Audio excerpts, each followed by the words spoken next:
Hello everyone समस्त नमस्कार जय जगन्नाथ। तो देखो आपण मैंने जानी आमर दीटा बेच चली गोटे हूँ प्रैक्टिस 1.0 आ गोटे फाउंडेशन 1.0। तो आपण मान भर जो पिला माने भी परचेज कर सारी काइंडली से लाइव क्लास ही अटेंड करूँ ना परचेज कर फायदा किसी हेनी।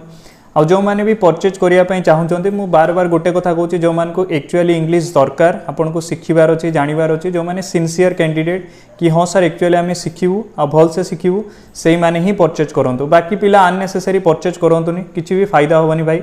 आपण मैंने खाली परचेज करने आउ लाइव क्लास करेंगे ठीक से पढ़े जो क्लासेस हो प्रैक्टिस क्लास करेंगे से मॉक दिया हो मॉक प्रैक्टिस करेंगे तो सेमती परचेज टोटाल करूँनी। मुझे पूरा फास्ट कहीदे जी जन कॉम्पिटिटिव लैब रे पढ़े जो एप्लिकेशन परचेज कर पढ़े पेड बेच रे सिनसीयरली पढ़ु ना परचेज करूँ ना पूरा स्ट्रिक्टली।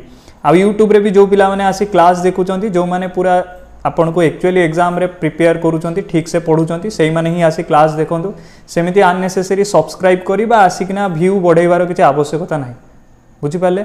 तो समस्ते काइंडली सिनसीयरली एग्जाम सामना को अच्छी भल से पढ़ापढ़ी कंटिन्यू रखुँ आग को 40-45 डे आपण बहुत इंपोर्टेंट कौन बहुत एग्जाम आपण सामने अच्छे। चलतु समस्त एग्जाम बेस्ट ऑफ लक।